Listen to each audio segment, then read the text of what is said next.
Dieu moi qu'a béni. Jeudi c'est un grand jour.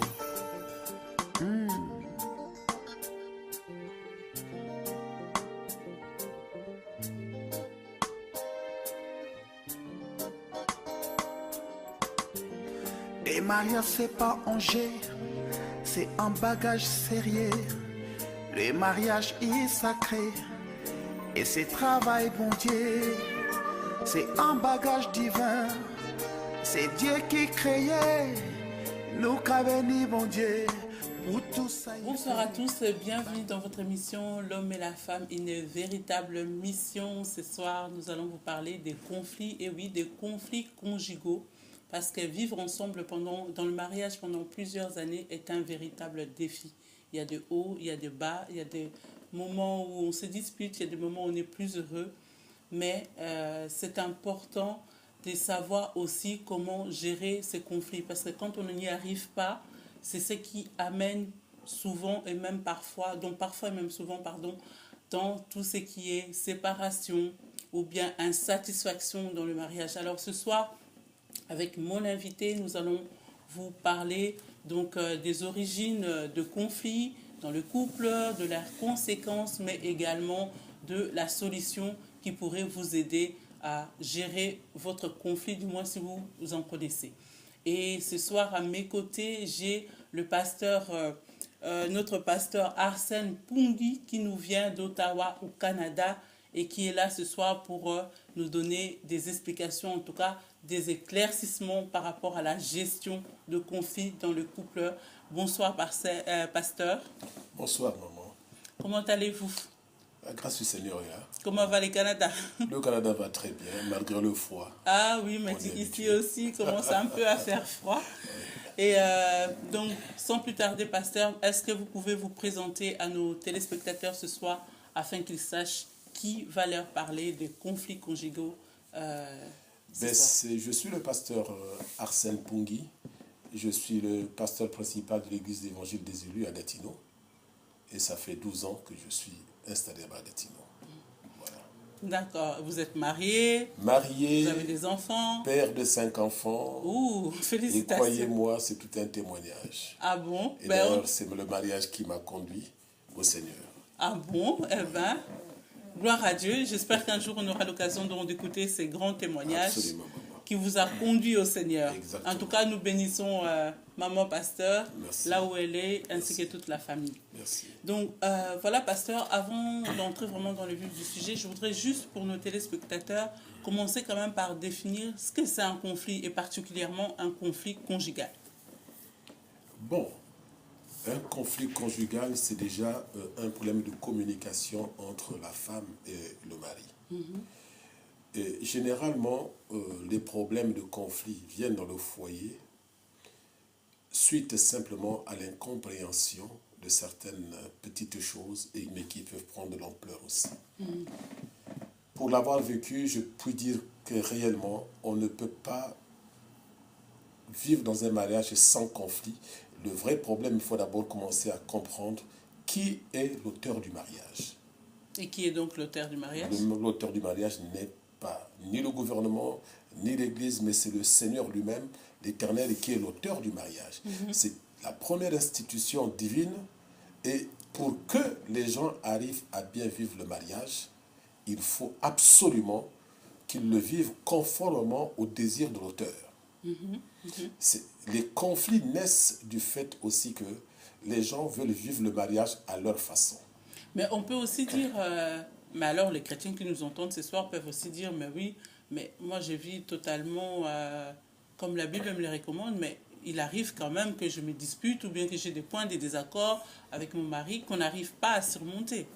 Lorsque nous avons des points de désaccord avec le mari à la maison, nous avons la parole de Dieu qui nous dit quand même de rendre grâce en toutes choses, car c'est la volonté de Dieu. Alors déjà, une personne qui a déjà ces prédispositions-là à rendre grâce en toutes choses ne va pas chercher à éterniser un conflit dans sa maison. Parce qu'il sait que toute chose, c'est la manifestation de la volonté de Dieu. Donc il va faire quoi? Il va aplanir. La Bible dit que tant que cela dépend de vous, soyez en paix avec tout le monde. Donc la responsabilité, elle est nôtre d'abord. La femme qui est chrétienne, le mari qui est chrétien, ils vont savoir par tous les moyens, s'ils sont réellement conduits par l'esprit, d'aplanir toutefois les différends dans la maison. Parce que c'est une question d'effort et surtout de connaissance. C'est pourquoi, lorsque nous repartons dans la Bible, nous nous rendons compte que Dieu nous dit que mon peuple périt faute de connaissance. Oui. Ce n'est pas le diable d'abord, c'est d'abord le problème de connaissance. Souvent, nous oublions que dans le jardin d'Éden, le diable y était déjà. Oui.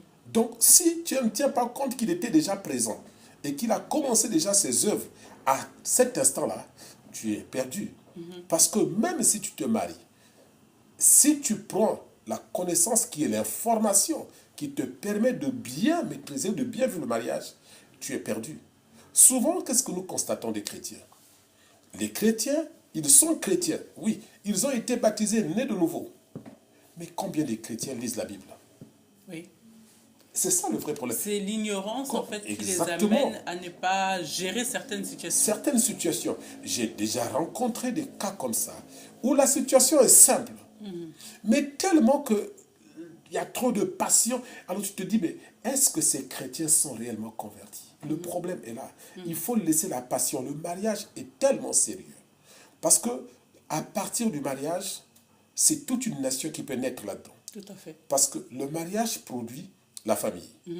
La famille produit la communauté. La communauté produit la société. Et la société produit la nation. Si vous avez loupé le mariage, c'est pour cela que nous avons beaucoup de conflits. Et quand il y a des conflits, généralement la solution la plus simple, je me retire et je divorce. Tout à fait. Mais alors que, puisqu'on parle ce soir de conflits, quelles sont vraiment les causes véritables de conflits dans un couple? Dans un couple, moi je pense toujours que lorsque nous regardons la parole de Dieu, nous essayons d'aller en profondeur. La parole de Dieu nous dit que Dieu donne des instructions d'abord à l'homme, à Adam. Donc Adam, dans tous les sens, l'homme est la source qui doit protéger la famille, qui doit aussi en fait assembler la famille. La source, elle doit savoir qui est la femme. Parce que la femme est un être très complexe. D'ailleurs, la Bible nous dit ça dans 1 Pierre 3, verset 7, que il faut user de sagesse pour vivre avec sa femme. Ça veut donc dire que la femme aura des attitudes que l'homme qui n'a pas pris le temps de comprendre les Écritures, ni d'investiguer les Écritures, pour chaque geste de la femme, il peut s'énerver. Il peut prendre des décisions alors que ça ne demande qu'un peu de sagesse pour comprendre que je n'ai pas besoin de prendre ce chemin-là. La femme a dit quelque chose, souvent la femme, c'est des petits mots qui peuvent blesser. Mais ce petit mot-là, lorsqu'on est un peu mature spirituellement, on sait l'évacuer. Parce qu'on dit, ben, écoute, la paix dépend de moi. Pourquoi je vais créer un conflit? Je mets la paix. Donc, si je récapitule ce que vous avez dit, ou si j'ai bien compris aussi, donc la première cause serait aussi le fait que l'homme, la méconnaissance en fait que l'homme a de son épouse. Exactement. C'est ça. Oui, de la femme en général. De la femme, enfin, je veux dire, ici on parle de conjoint. Exactement. Donc, la méconnaissance qu'un mari a par rapport à sa femme. À sa femme. Et dans donc la dimension spirituelle. Oui, tout à fait. Voilà. Ça veut dire que la femme, si Dieu dit que c'est une personne, il faut user de sagesse parce qu'elle est de sexe faible. Ça veut dire tout là-dedans. Ça veut dire qu'il y a des choses que toi, tu vas comprendre qu'elle ne comprendra pas. C'est pour ça que souvent la femme a tendance à aller demander l'information au mari. Qu'est-ce qu'on fait? Pourquoi? Parce que la femme a été préparée pour devenir une aide pour le mari. Mais c'est pas celle qui est, qui est à la tête. Exactement. Donc si c'est une aide, elle a tendance à dire vers toi, chef, qu'est-ce qu'on fait? Mais si toi le chef, tu ne sais pas ce qu'on fait. Parce que simplement, toi-même, tu n'as même pas une vision de ton mariage. Mais tu as un problème. Parce que tu vas voir ces conflits se répéter à tout temps. En fait, le Saint-Esprit veut seulement t'enseigner que la femme a besoin d'être orientée, d'être guidée. Mais toi, quand elle vient vers toi, tu ne la comprends pas. Et tu commences à créer des problèmes là où il n'y a pas de problème. Généralement, lorsque nous prenons le temps de connaître la femme, on peut éviter beaucoup de conflits. Je peux vous en parler par expérience parce que j'étais aussi une personne qui a beaucoup souffert des relations, en fait, dans le mariage. Mais je m'étais marié, je n'étais pas encore croyant. Mais quand je me suis converti, j'ai dit, mais non, mais Seigneur, pourquoi j'ai échoué 2 fois de suite? C'est pas normal.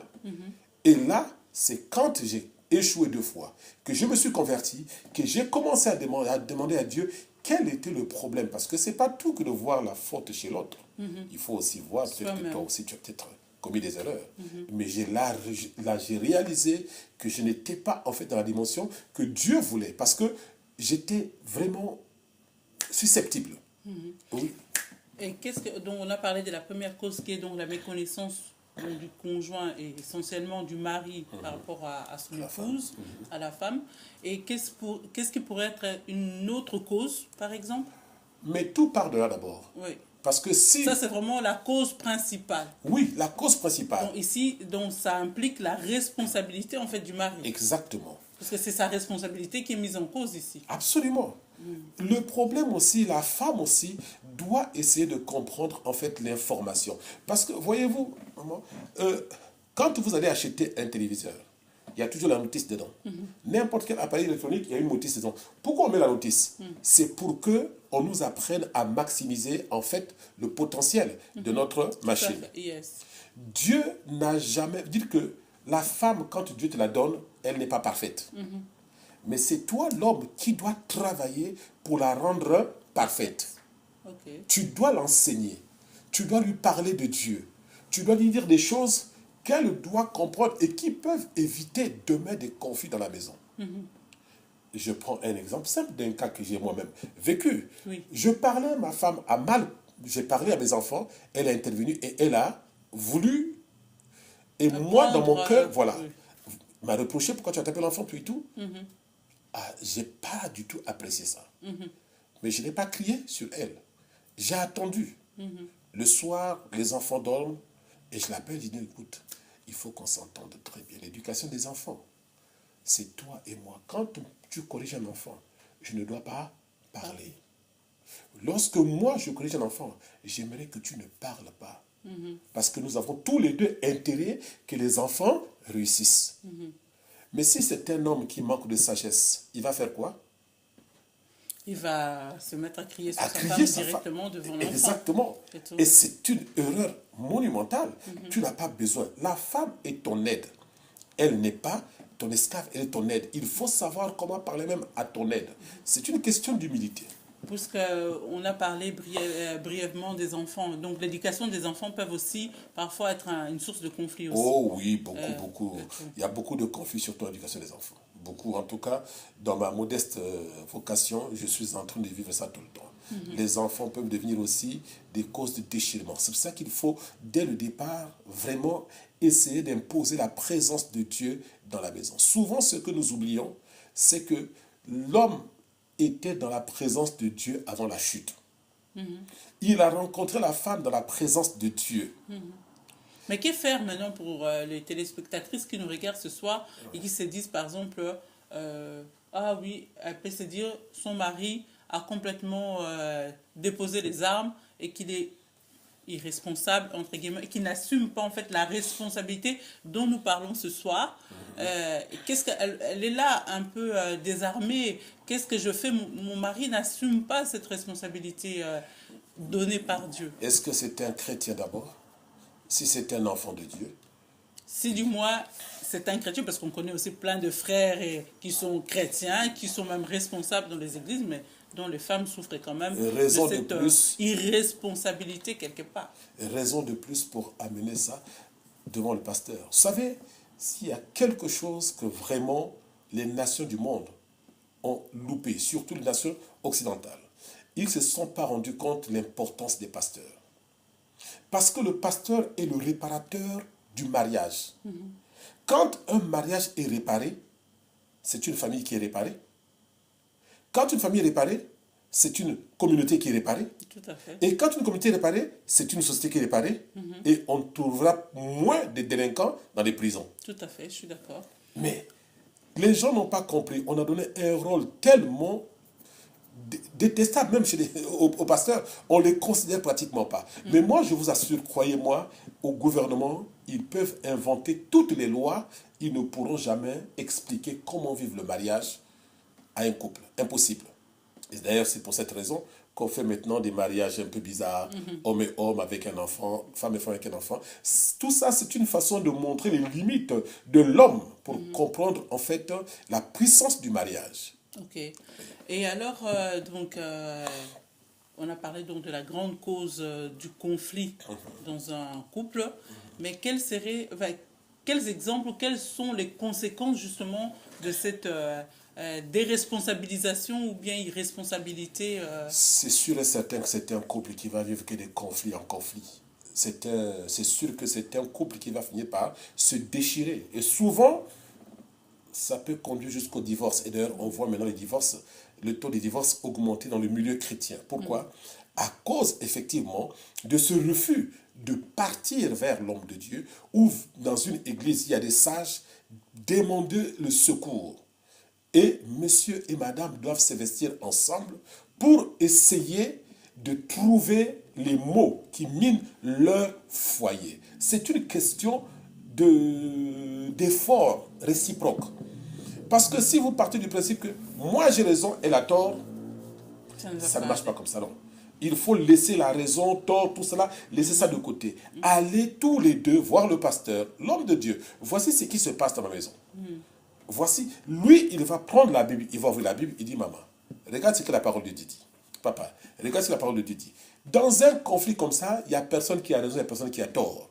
Ce que nous voulons, c'est de réparer afin de donner aux enfants un environnement agréable pour qu'ils puissent grandir dans une ambiance de paix et de joie. Maintenant, si donc on est dans le cas d'un homme qui n'est pas tout à fait responsable, on parle de la responsabilité, enfin qui n'assume pas la responsabilité que Dieu lui a donnée en tant que chef de famille et que l'épouse l'amène devant le pasteur. Et le mari, ça ne lui dit absolument rien ou bien il ne comprend quand même pas son rôle. Et cette femme-là, qu'est-ce qu'elle doit faire de plus? Mais elle doit continuer à prier. Dieu nous demande de persévérer en toutes choses. Il ne faut pas lâcher. Parce que nous sommes dans une bataille, le jour où nous sommes dit que nous sommes devenus enfants de Dieu, nous rentrons dans un conflit. Le diable ne dort pas. Pourquoi nous allons dormir? Je tiens à mon mari, je tiens... Vous savez, j'ai rencontré des femmes qui savaient aimer leur mari, qui se sont battues, mais 15 ans après, Dieu a transformé le mari, il a changé le mari, et le mari aujourd'hui est dans l'église en train de servir Dieu. Alors, si j'entends bien ce qui s'est dit ce soir, si un homme, parce que les conflits peuvent devenir aussi de l'homme, pas forcément de la femme. Absolument.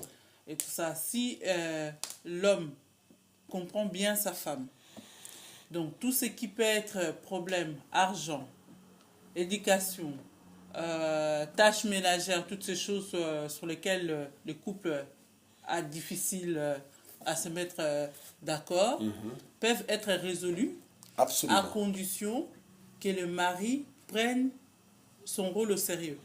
Absolument. C'est bien ce que moi j'ai entendu et compris. Le mari doit prendre son rôle au sérieux. Une fois que le mari prend le rôle au sérieux, souvent quand il y a des conflits comme ça, il faut en parler. Bon, en ce qui concerne des problèmes d'argent, j'en ai vécu un tout petit peu avec des gens, des cas concrets comme ça, mais je me suis rendu compte que les conflits sur l'argent viennent beaucoup des femmes. Oui, ce sont elles qui perçoivent les allocations des enfants. Vous avez fait des enfants ensemble avec votre mari. Mais ce n'est pas les enfants qui sortent d'un bois. Lorsque les allocations des enfants sont là, ce n'est pas qu'il a besoin de tirer profit de ça. Ce n'est pas le but des allocations. Ça peut être aussi simplement parce que le mari travaille, mais peut-être que le mari ne donne pas à sa femme l'argent dont elle a besoin. Non. Ça arrive aussi. Théoriquement, un homme qui connaît Dieu, un homme qui est un enfant de Dieu, ne peut pas se permettre de ne pas prendre soin de sa famille. Il dit que lorsque tu arrives à cette dimension-là, tu es pire qu'un infidèle, nous dit 1 Timothée. Donc, le mari, son premier devoir, c'est de prendre soin des siens, particulièrement de ceux de sa famille. Ça veut dire que quand j'ai les moyens, c'est pour que mes enfants, ma femme, soient à l'aise. Mais en retour aussi, ma femme ne doit pas me cacher des choses qu'elle fait. S'il y a des choses qui arrivent il y a de l'argent des enfants. Tu fais des dépenses, mais explique quand même à ton mari. Le problème, c'est la confiance qu'il faut faire naître dans le couple.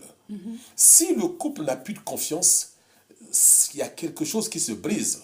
Si on commence à cacher, imaginez que j'ai trouvé des couples où le mari va découvrir plutôt que sa femme a envoyé des mandats plus d'une fois à ses parents au pays. Pendant ce temps, le mari à la maison paye le courant, paye de ceci, paye cela, et la femme, non, son argent c'est pour envoyer à ses parents. Ça créait un conflit immense, un couple avec 3 enfants. Mais comment faut régler un problème comme celui-là? Il faut dire à la femme, il faut changer, tu ne peux pas faire comme ça, nous sommes en Occident. En Occident, Mais que ce soit en Occident ou ailleurs, je pense que... tout à fait, maman, mais il y a quand même des femmes encore comme ça qu'on trouve en Occident. J'ai dit non, tu ne peux pas faire comme ça, maman. Écoute-moi bien, je suis un papa, je te parle, fais attention. L'homme peut supporter, mais jusqu'à quand? Parce que là, il commence à taper des crises scolaires. Ça veut donc dire qu'il faut que tu remettes les choses à table. Parlez-en. Qu'il n'y ait point de sujet tabou. Ce que je ne comprends pas, la Bible dit l'homme quittera son père et sa mère et s'attachera à sa femme. Les deux deviendront une seule et même chair. Ça veut donc dire que je n'ai pas le droit de cacher quelque chose à ma femme. C'est ma chair. Est-ce que je peux me cacher quelque chose moi-même? Non. Normalement pas. Ça veut dire que ça, c'est un couple qui a compris ce que c'est que le mariage selon la vision de Dieu. Il n'y a rien qu'on peut se cacher. On se dit tout. Je suis ici. Mon épouse sait ce que j'ai fait comme dépense. Elle peut regarder juste dans les comptes. Elle sait aussi que ça fait 10 jours. Elle n'a pas fait de dépenses. Oui, mais je n'en ai pas besoin. Donc, elle sait. Il n'y a rien que je peux lui cacher. Elle peut aller regarder ça autant de fois qu'elle veut sur Internet. Je peux aussi aller regarder le compte de ma femme par Internet. Donc, si elle a besoin d'envoyer quelque chose à ses parents, je n'ai pas de problème. Elle le fera. Mais elle le fera parce qu'elle m'en a parlé. Donc, la communication, la confiance, la transparence, c'est vraiment essentiel dans le mariage. pour atténuer ou bien pour dissiper les conflits, pour que le mariage soit un mariage heureux. De toutes les façons, une personne qui commence déjà à cacher des choses à son mari ou à sa femme, il y a déjà un conflit qui va naître là-dedans. Dès que tu commences à cacher quelque chose, tu commences à penser, cacher quelque chose, il y a déjà un problème. C'est que ça va finir par un conflit. Quand on est sage, qu'est-ce qu'on fait? On n'a pas besoin de cacher des choses. C'est ma femme, je dirais. Si j'ai envie de faire telle chose, je le ferai. Mais je vais l'informer. Mais qu'est-ce qui se passe-t-il, par exemple, bon, il y a des conflits, mais quand les couples se disputent, par exemple, ils se disputent et qu'il y a cette mésentente, il y a toujours évidemment un problème. Ça peut être, comme on l'a dit, l'argent, les enfants, les tâches ménagères, les travails, ou bien l'homme ne veut pas que sa femme travaille, mais elle se sent suffisamment émancipée, indépendante, elle voudrait travailler. Ça aussi, c'est une source de conflit. Et que cela engendre des disputes incessantes. Comment faire pour justement que ça cesse? Parce qu'à un moment donné, ils en ont tellement marre de se disputer qu'ils tournent en rond que bon, il n'y a plus de relation vraiment entre l'homme et la femme. Est-ce que c'est des véritables enfants de Dieu? La Bible nous demande même de ne pas dormir avec la colère. Comment vous pouvez faire tant de jours sans vous parler? Votre femme, ça n'a pas de sens. Je pense simplement qu'il faut que les gens reviennent à la parole de Dieu. Et c'est pourquoi je dis toujours que la Bible nous dit « Mon peuple périt faute de connaissance ». Et Dieu dit encore « Tu connaîtras la vérité et la vérité t'affranchira ». La vérité nous dit quoi? Il dit « Tant que cela dépend de moi, je dois... » On n'a pas dit qu'il faut qu'il y ait une condition. Il n'y a pas de condition. Je déclenche le mécanisme de paix. Je dis, maman, tu as fait ça, bon, tu veux marcher comme ça, ok. Crois-moi, lorsque tu commences à laisser Dieu prendre la place dans ton foyer, Dieu va changer ta femme. Donc, on est très focalisé sur la femme. Oui. Mais et si c'est le mari qui est problématique? La même chose aussi. Donc, fait, la femme, en fait, l'un comme l'autre, on doit toujours être prédisposé à chercher la paix. La paix.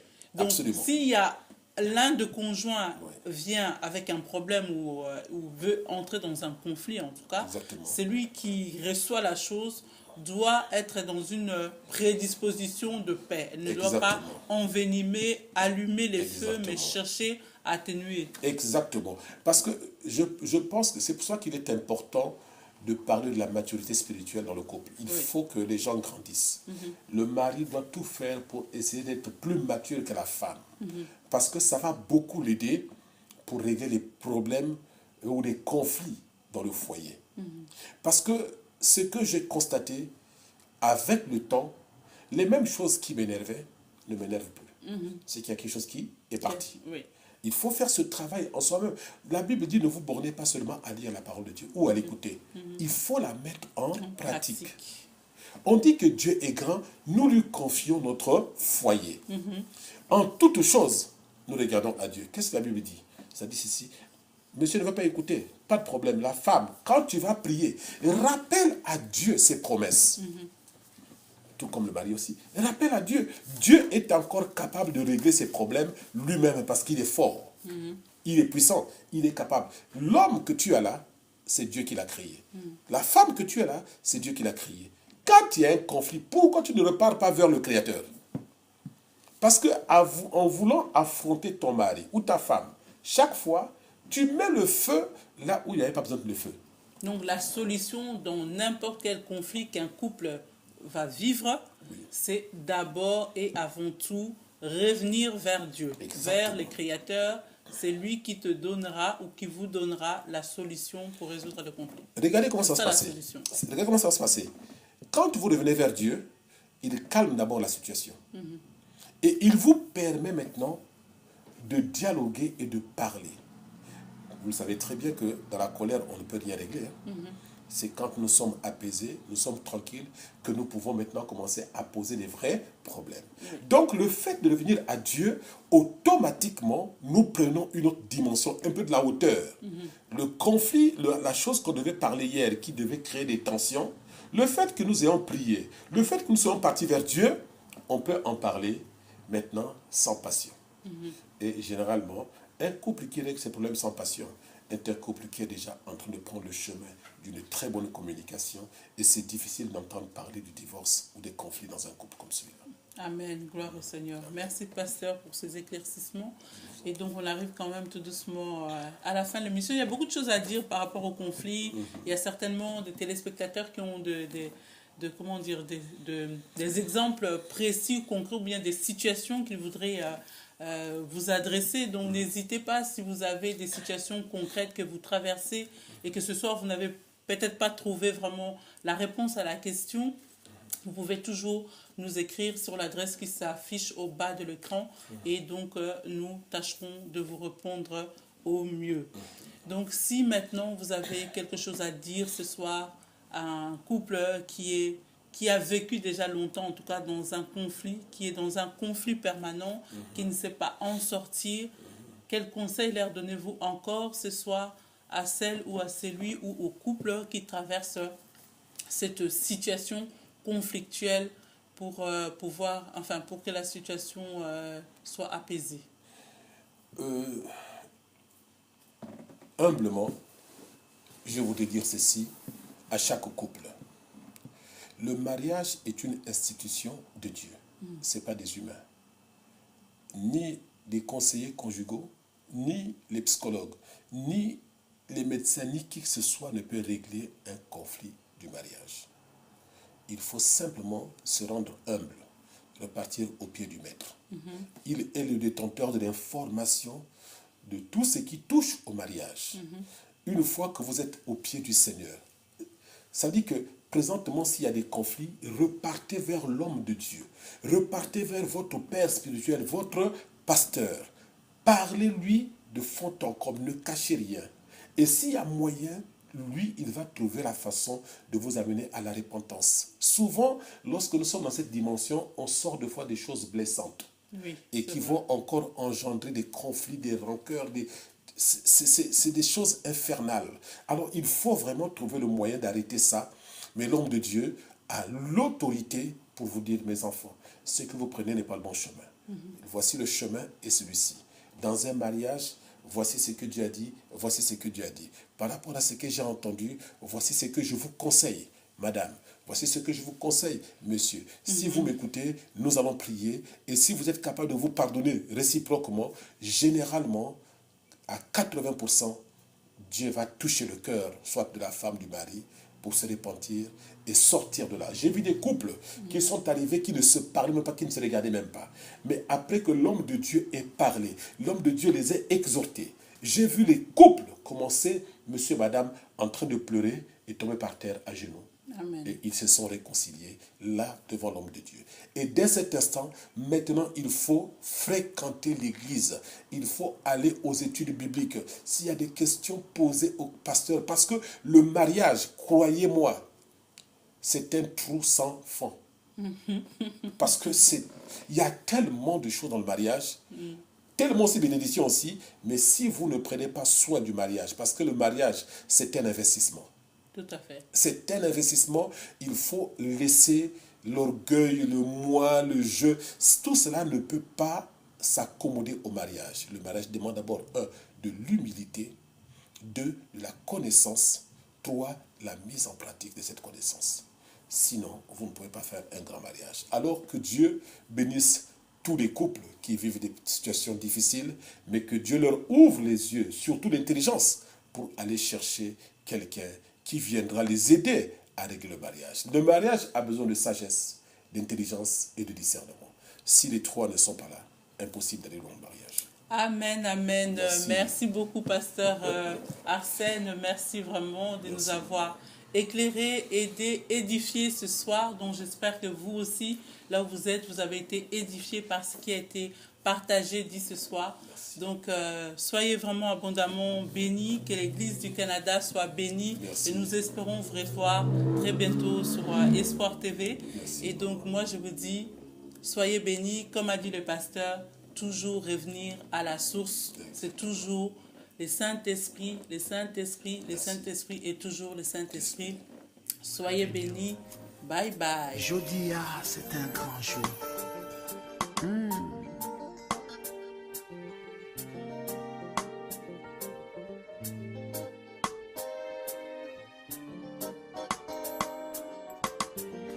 Les mariages, c'est pas Angers, c'est un bagage sérieux.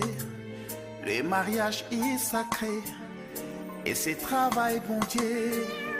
C'est un bagage divin, c'est Dieu qui créait. Nous qu'a béni bon Dieu, pour tout ça il fait, bah nous.